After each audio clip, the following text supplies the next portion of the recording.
Si tu adores d'autres dieux, alors tu disparaîtras complètement. Choisis la vie. Et dans cette loi établie pour le peuple d'Israël, on trouve 7 règles dans Exode 21, verset 24.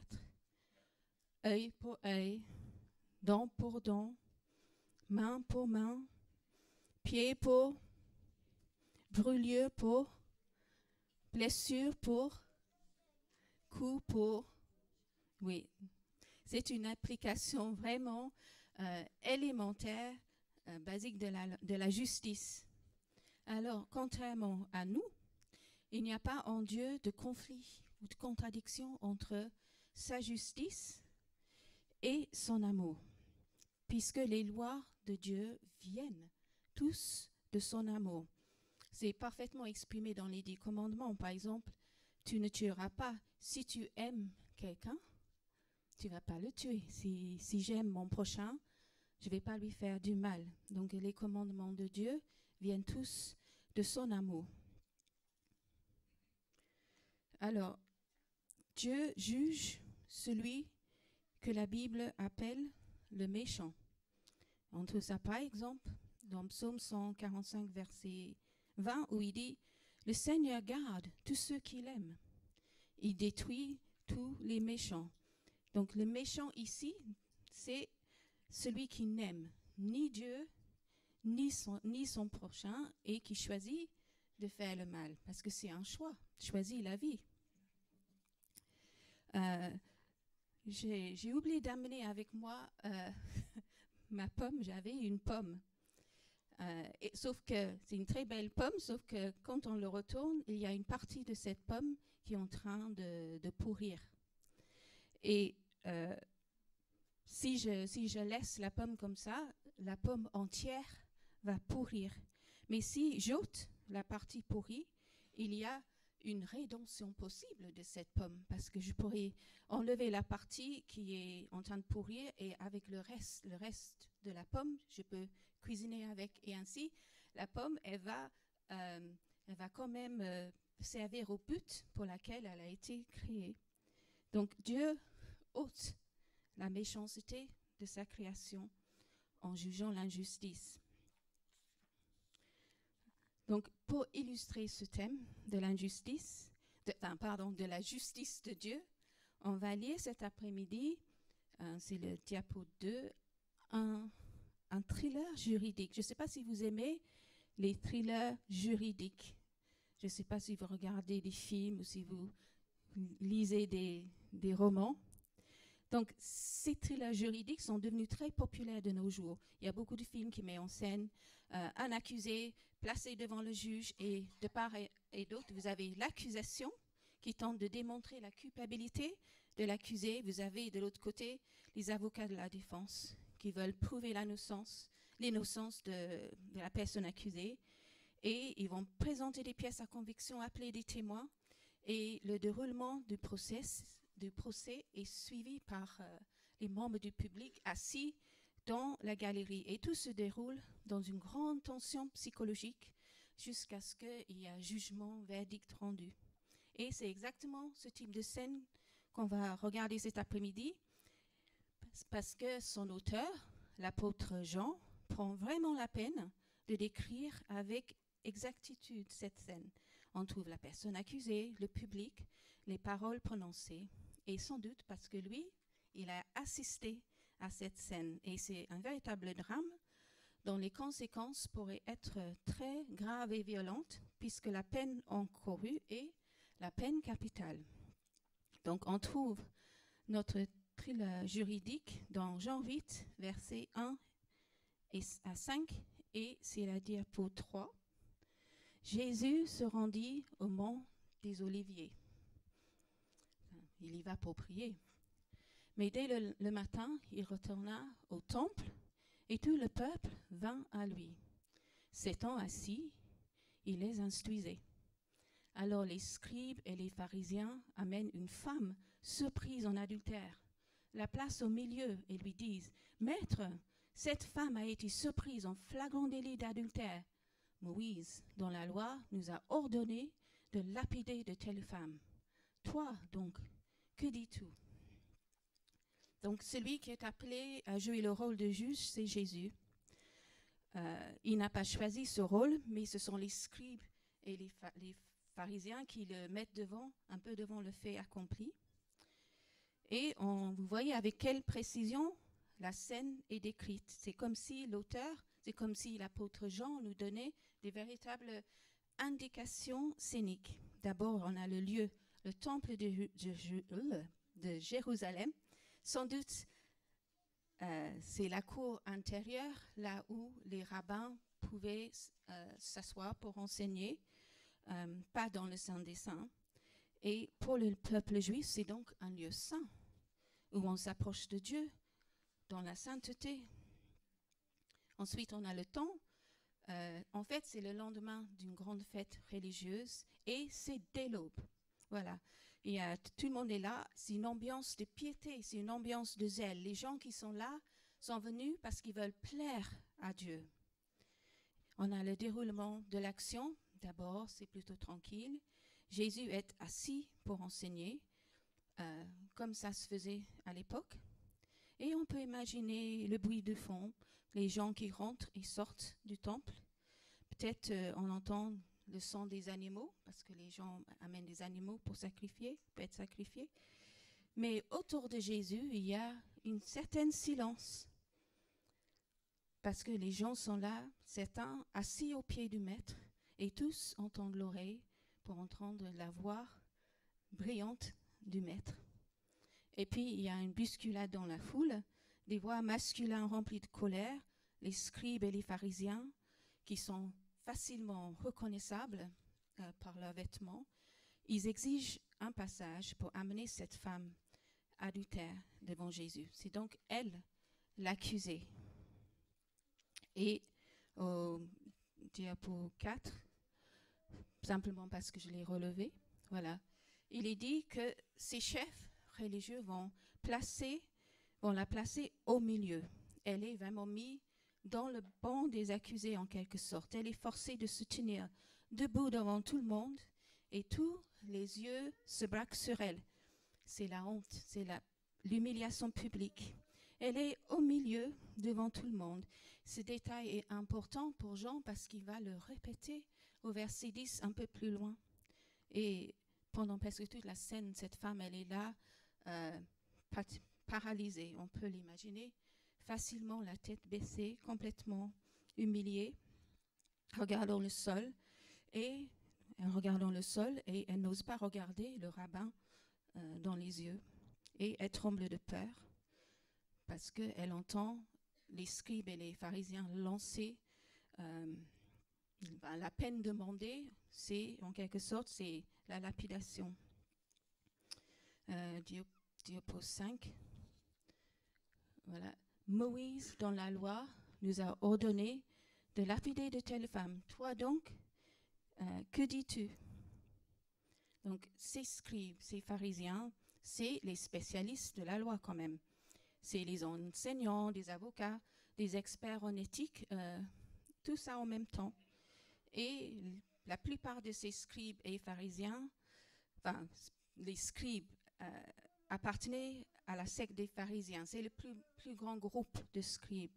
Et c'est eux qui portaient sur leur front et sur leur poignet des phylactères, des petites boîtes qui contiennent des versets de la loi. Donc la loi, c'est tout pour eux. La loi, c'est central. La loi ne doit jamais partir de leur pensée. Rien n'est plus important pour eux que la loi. Ils allaient même jusqu'à créer des lois, d'autres lois et d'autres lois pour être sûrs de garder vraiment toute la loi. J'ai lu un exemple de comment ça pouvait se faire. Par exemple, si on prend le 7e commandement, des 10 commandements, celle justement que la femme a brisée, Exode 20, verset 14, « Tu ne commettras pas l'adultère ». D'après un certain écrivain, il y avait des pharisiens qui s'appelaient les noirs et bleus. Et pour être sûr à 100% de ne jamais commettre l'adultère, ils avaient cette loi de ne jamais même regarder une femme. Comme ça, ils risquaient rien. Mais quand ils marchaient dans la rue, s'ils voyaient une femme, il fallait qu'ils ferment les yeux et qu'ils avancent yeux fermés. Donc, selon cet auteur, ils pourraient prendre un mur ou se faire renverser par un char et après, ils étaient couverts de contusions et de bleu. Voilà. C'est cela un auteur que j'ai lu. Vous voulez essayer? Hein? Voilà, un excès de zèle pour la loi de Moïse. Moïse, dans la loi nous a ordonné de lapider de telles femmes. Toi donc, Jésus, que dis-tu? Et dans la Lévitique, la punition pour l'adultère, c'est donc bien la mort par lapidation. Ça peut nous choquer aujourd'hui en Europe, mais c'était courant, cette punition, quand le livre était écrit dans tous les bassins méditerranéens. Et n'oublions pas non plus que la peine de mort n'a été abolie en France, par exemple, qu'en 1981. C'est récent et la peine de mort existe dans d'autres pays.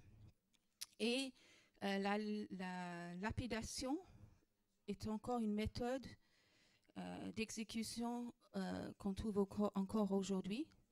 Par exemple, en Afghanistan, une jeune femme a été lapidée pour adultère en 2015.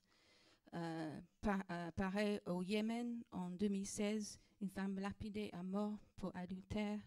Au Pakistan, en 2014, une femme enceinte lapidée à mort, pas pour adultère, mais simplement parce que sa famille n'approuvait pas son choix d'époux. Donc le danger pour cette femme était réel. Et si vous vous souvenez, après dans Acte 6, Étienne va être traîné hors de Jérusalem et il va être lapidé par les chefs religieux. Donc elle devait être vraiment tétanisée de peur. Et la loi de Dieu était claire. Moïse, dans la loi, nous a ordonné de lapider de telles femmes. Toi donc, Jésus, que dis-tu? Donc, comment est-ce que Jésus, qui a été mis en situation par les pharisiens, comment est-ce qu'il va réagir? Et qu'est-ce que l'apôtre Jean veut nous montrer en nous rapportant cette scène? Diapo 6. Il disait cela, voilà cette phrase, mais Jésus, si on suit les indications scéniques de Jean, on réalise que le personnage principal, bien sûr, du passage, c'est pas la femme adultère, le personnage principal, c'est Jésus. Et il est là, au milieu, comme on a relevé, il est là au milieu avec la femme. Elle est placée là debout et lui, il est assis. Et là, il va faire quelque chose de merveilleux. Il va détourner l'attention de ceux qui regardent la femme humiliée. Il ne se lève pas, il ne l'interroge pas, il ne moralise pas, il reste assis. C'est une position de non-agressivité. On ne peut pas vraiment jeter une pierre si on est assis. Et au prochaine diapo, 7, je crois, oui, voilà. Mais Jésus se baissa. Il garde le silence. Il se penche en avant. Jésus se baisse. Et donc, désormais, tous les yeux sont braqués sur lui. Et que fait-il? Pourquoi est-ce qu'il ne répond pas à la question posée par les scribes et les pharisiens? Est-ce qu'il va ramasser la première pierre? Et diapo 8 nous dit, on continue. Voilà. Mais Jésus se baissa et se mit à écrire avec son doigt sur la terre. Tout le monde essaie de voir, on peut imaginer ce que Jésus est en train de lire, mais ils sont assis, ils ne voient pas Peut-être que la femme, elle est debout, elle voit. Donc Jésus la protège, cette femme, parce qu'avec le temps qui s'écoule, la curiosité sur les faits et gestes de Jésus, la colère de la foule commence à tomber. Et maintenant, c'est Jésus l'accusé.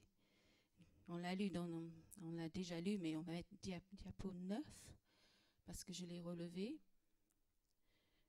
Voilà. Il disait cela pour le mettre à l'épreuve, afin de pouvoir l'accuser. En fait, c'est Jésus l'accusé, ou c'est Jésus que les pharisiens veulent accuser. Ils veulent le piéger. Parce que d'une part, si Jésus maintient la loi de Moïse, s'il dit oui, il faut lapider la femme, là, ils vont pouvoir accuser Jésus devant les autorités. Parce que seuls les Romains ont le droit de prononcer une sentence de mort. Donc si Jésus, s'il dit oui, il pourrait devenir l'instigateur d'une émeute. Voilà, il pourrait créer du trouble. Et c'est sans doute dans ce but-là, probablement qu'ils ont amené la femme devant une femme en chair et en os devant eux, plutôt que de poser une question hypothétique, comme ils avaient l'habitude de faire. Mais d'autre part, si Jésus contredit la loi de Moïse en disant non, il ne faut pas la lapider, c'est comme s'il disait mais non, l'adultère c'est pas grave, c'est pas un péché aux yeux de Dieu.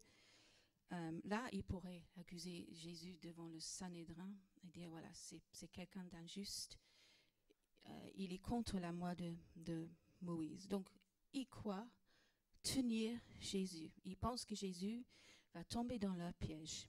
Donc, tous les regards sont rivés, pas sur la femme, mais sur Jésus. Qu'est-ce qu'il fabrique et que va-t-il faire et répondre?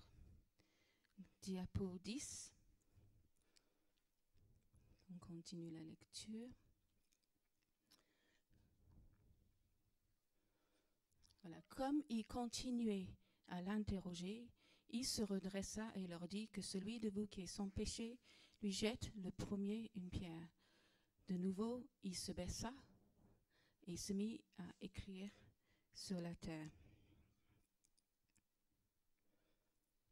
Donc, Jean continue d'insister sur les moindres faits et gestes de Jésus. Il se redresse pour répondre et après, il se baisse à nouveau. Diapo 11. Voilà, c'est ce qu'il dit, que celui de vous qui est sans péché lui jette le premier une pierre. Donc maintenant, Jésus détourne l'attention de lui-même et il met la pression sur eux, de vous, celui de vous. Donc la foule qui est là, qui était venue pour écouter Jésus et qui insiste à la scène, ils ont regardé la femme humiliée, ensuite ils ont regardé Jésus et maintenant ils regardent les pharisiens. Qu'est-ce qu'ils vont faire, eux? Ils pensaient piéger Jésus, mais ils l'ont complètement sous-estimé. Maintenant, c'est Jésus qui les tient. C'est Jésus qui a je ne sais pas comment dire ça en français, c'est Jésus qui maîtrise la situation. Que celui de vous qui est sans péché lui jette la première pierre. Donc, en fin de compte, Jésus ne contredit pas la loi de Moïse. Il ne dit pas, non, l'adultère, c'est pas grave. Mais il leur montre, en fait, il leur montre qu'ils ont mal cité la loi. Et il montre que Jésus les pousse à appliquer la loi d'une façon incorrecte. Mais Jésus a une connaissance fine de cette loi. Tout d'abord, ils n'avaient pas le droit d'accuser cette femme en public. Ils devaient porter l'affaire devant le Sanhédrin, les chefs religieux juifs. Deuxièmement, les textes du Lévitique disaient qu'il fallait lapider deux coupables On ne peut pas commettre l'adultère toute seule. Hein? Dans Lévitique, c'est la femme et l'homme. Et bien sûr, ils savaient ça très bien. Et encore, selon la loi de Moïse, c'est les témoins qui doivent jeter la pierre. Mais qui sont les témoins exactement? Où sont-ils? Est-ce que l'un de ce groupe de pharisiens, est-ce que l'un d'eux est le témoin? Et il faut des témoins parce que lancer une accusation fausse est grave. Et il y a plus encore dans le discours de Jésus, c'est celui de vous qui est sans péché, lui jette la première pierre. Parce que la loi précisait que seules les personnes qui n'ont jamais été coupables du même crime pouvaient jeter cette première pierre. Donc, au-delà de la procédure légale, les enjeux politiques, Jésus vise leur conscience, leur cœur, leur conscience. Et ses paroles vont droit au but, diapo 12. Quand ils entendirent cela, ils se retirèrent un à un, à commencer par les plus âgés.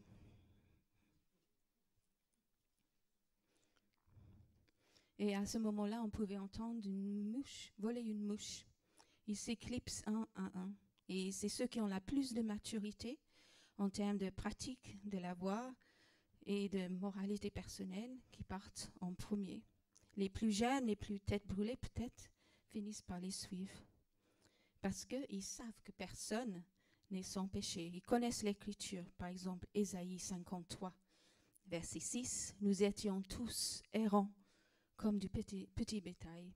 Chacun suivait sa propre voie. » Le texte pourrait même laisser entendre que un ou deux d'entre eux seraient même coupables du crime d'adultère. On ne sait pas. Mais à la fin de cette scène, quand ils sont tous partis un à un, la tension est presque complètement retombée. Et slide 13, on va aller à la suite.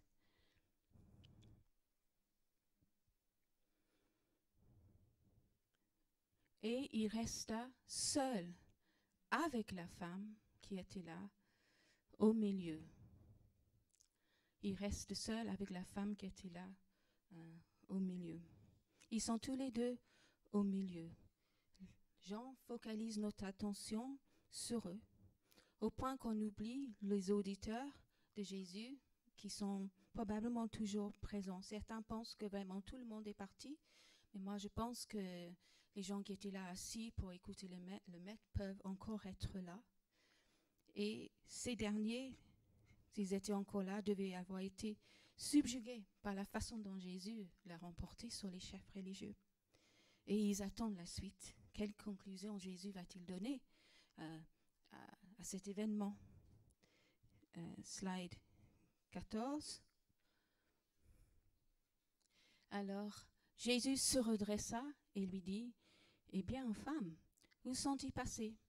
Personne ne t'a donc condamné? » Et elle répondit, « Personne, Seigneur. »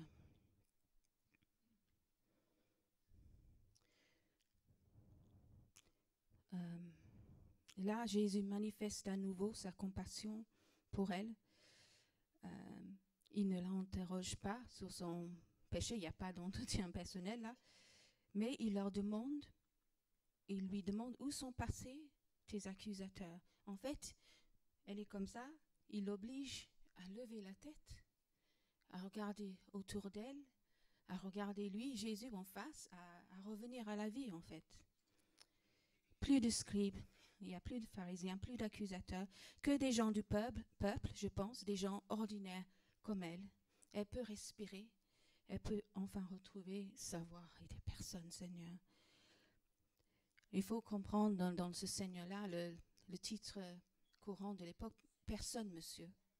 Elle ne sait pas encore qui il est et seulement qu'il ne ressemble pas aux autres rabbins et chefs religieux. Et donc, on arrive à la fin de cette histoire, de ce thriller juridique. Slide diapo 15. Jésus dit, oui, qu'est-ce que Jésus va dire? Ils sont là, ils sont dans le temple de Dieu, ils sont pas loin du lieu très saint, là où autrefois on gardait les tablettes de la loi que Moïse avait données, les tablettes de la loi voilà, on peut dire qui ont été écrites par le doigt de Dieu. Et cette femme est coupable. Dieu le sait, Jésus le sait, la femme le sait. Cet élément de l'histoire n'est pas vraiment mis en doute. On a perdu les slides. Mais Jésus dit, moi non plus, je ne te condamne pas, va et désormais ne pêche plus. Jésus ne la condamne pas. Et l'ironie est tellement profonde parce que Jésus étant sans péché, il est la seule personne présente, la seule personne juste qui serait vraiment en droit de jeter une pierre contre elle. Mais il lui dit qu'elle est libre de partir. Okay. Jésus est-il en train de banaliser le péché? Bien sûr que non, parce qu'il lui demande de ne plus pécher. Il lui demande en quelque sorte de choisir la vie, de choisir une vie nouvelle. Et aux yeux de la femme, aux yeux de la foule, ceux qui étaient venus écouter Jésus, le contraste entre Jésus et les chefs religieux ne pouvait pas être plus grand. Comme Jean l'avait écrit au début de son évangile, chapitre 1, verset 17, la loi a été donnée par Moïse. La grâce et la vérité sont venues par Jésus-Christ. Dieu est juste, Dieu est amour. Et ces deux attributs ensemble produisent la grâce. Nous ne savons pas ce que devient cette femme, mais elle n'est plus la femme accusée. Elle est la femme graciée. Elle est la femme remise en liberté. Que fait-elle de cette grâce? Est-ce qu'elle va retourner autour de son amant? Est-ce qu'elle va se réconcilier avec son mari? Est-ce qu'elle peut se réconcilier avec son mari? Peut-être qu'elle était devenue une femme adultère sur le plan technique parce qu'elle avait été répudiée par son premier mari. On ne sait pas. Est-ce qu'elle devient un disciple de Jésus? On ne sait pas. Mais ce n'est pas grave parce que ce n'est pas elle le véritable sujet de l'histoire. C'est Jésus qui tient le rôle principal. Elle est l'objet de sa grâce. Elle est l'objet de sa compassion. Et donc nous avons dans ce passage, dans cette scène qui se déroule dans le temple, une sorte de microcosme, une image réduite du monde. Et tout le message de l'Évangile est concentré dans cet événement. Et Jean, en focalisant sur le moindre geste de Jésus, nous rappelle que Jésus est descendu au milieu de nous. Jésus est descendu au milieu d'un monde de péché et de ténèbres, afin de s'identifier avec les pécheurs, les êtres humains qui ont été façonnés de la poussière de la terre. Du début à la fin, il est au milieu avec la femme, comme pour s'identifier avec elle. Et en fin de compte, il se trouve face aux mêmes accusateurs. Jésus se baisse, c'est katakupto, jusqu'à nous, habitants de la terre. On voit ce mouvement vers le bas, par exemple, dans Jean 3, verset 31. Celui qui vient d'en haut, Jésus c'est celui qui vient d'en haut, c'est un mouvement vers le bas. Et ce mouvement vers le bas est décrit à plusieurs reprises dans l'évangile de Jean. Mais il y a aussi ce mouvement vers le haut. Donc on voit deux fois Jésus se baisse, Jésus se redresse, il se baisse, il se redresse. Jésus se baisse, s'abaisse et Jésus se redresse. En grec, c'est anakupto et en fait, c'est un mouvement en inversion. On se redresse parce qu'on s'est d'abord baissé. Une fois pour retourner l'accusation contre les accusateurs. Et la deuxième fois pour faire remarquer que les accusateurs sont partis. l'affaire est clos. Et tout l'œuvre de Christ dans cet évangile de Jean est présenté comme un mouvement en inversion. Personne n'est monté au ciel, sinon celui qui est descendu du ciel, le Fils de l'homme. Jésus descend sur la terre et ensuite il remonte vers son Père. Et on voit un mouvement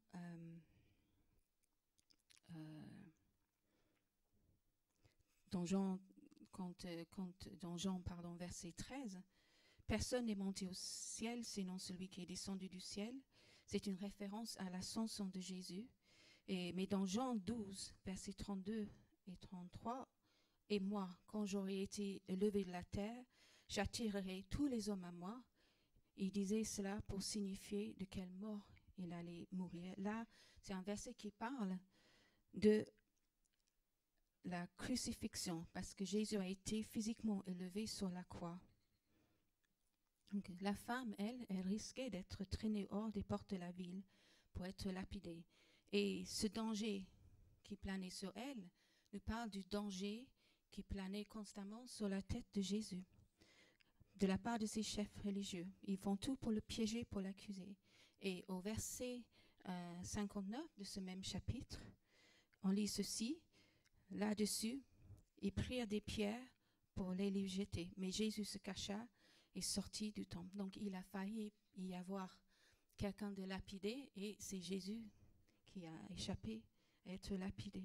Donc, cette scène préfigure le procès de Jésus quand il sera accusé de blasphème et paraîtra devant les instances juives et les instances romaines. Il sera traîné hors des portes de la ville.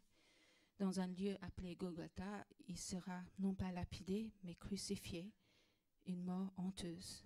Et tous les yeux seront braqués sur lui. Certains auront des regards de honte, de haine et de moquerie, et d'autres seront attirés vers ce Christ, sauveur du monde sur la croix.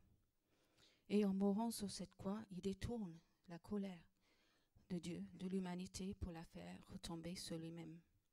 Et il remporte la victoire sur Satan, dont le nom signifie accusateur. Toute cette scène de Jean chapitre 8 se déroule à quelques mètres seulement de l'endroit où les animaux étaient égorgés pour le pardon des péchés. Et dans Jean 1, c'est là que Jésus est désigné comme l'agneau de Dieu qui ôte le péché du monde. Et Jésus sera crucifié au milieu, entre deux brigands, dans Jean 19, verset 18.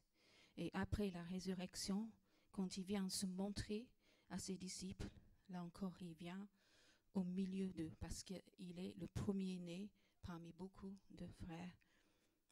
Jésus est la première personne de l'Église, la première personne de la nouvelle humanité que nous formons à sa suite. Donc cette histoire, ce tunnel juridique, révèle des choses tellement importantes sur la nature du juge juste et sur son œuvre. J'espère que vous prendrez le temps de relire chez vous ce passage. Et voilà, la loi ne pouvait pas sauver cette femme. Tout ce que la loi pouvait faire, la loi de Moïse, c'était exposer son péché et la condamner. Alors, elle était paralysée, elle était incapable de se justifier. Elle ne pouvait pas se justifier. Elle était coupable. C'est Jésus qui prend l'initiative de la grâce. Lui, le seul juste, fait preuve de compassion et il l'attire vers lui par la douceur de ses questions, par la douceur de ses actions. Il la sauve, littéralement. Et Jésus avait expliqué sa mission dans Jean 3, verset 17. Dieu, en effet, n'a pas envoyé son Fils dans le monde pour juger le monde, mais pour que par lui, le monde soit sauvé. C'est notre message, le message d'une Église qui bâtit le royaume de Dieu. C'est ce message que Jésus n'est pas venu dans le monde pour juger. Nous ne sommes pas des juges justes, nous ne sommes pas appelés à juger le monde, mais de montrer comment Jésus est le Sauveur. Jésus fait preuve de grâce, et la grâce, c'est une faveur En grec, c'est une faveur imméritée. C'est une faveur imméritée. Et il a donné à cette femme l'opportunité de changer de vie. Et il exige d'elle. Qu'est-ce qu'il a exigé d'elle? Rien, rien du tout. Elle était juste là, debout. D'abord la grâce. D'abord la grâce. Et ensuite, l'appel à changer de vie. C'est ça notre mission en tant qu'Église. D'abord la grâce. Et ensuite l'enseignement. Ensuite l'appel à changer de vie. Comme Paul le disait dans Romains 5, verset 8. Or, voici comment Dieu, lui, met en évidence son amour pour nous. Le Christ est mort pour nous alors que nous étions encore pécheurs. Aucun de nous n'est comme Jésus. Sans péché, on n'est pas des juges. On n'est pas une église. On ne va pas bâtir notre église en étant des juges. Jésus a déjà dit à chacun de nous, moi non plus, je ne vous condamne pas. Allez, ne péchez plus. Et il ne le dit par amour. On ne peut pas construire notre église avec un esprit de scribes et pharisiens, en accusant, en jugeant, en condamnant. On ne peut pas citer des textes de l'Ancien Testament sans les mettre en rapport avec Christ, la croix, avec l'œuvre de Christ. Tout ce qui est dans l'Ancien Testament nous pointe vers la croix de Jésus. Et pour construire l'Église, nous devons ressembler à ces disciples de Jésus, ceux et celles qui étaient venus l'écouter, écouter son enseignement, ceux qui buvaient ses paroles et qui, dans leur cœur, ne contestaient pas son message, mais le recevaient pour eux-mêmes.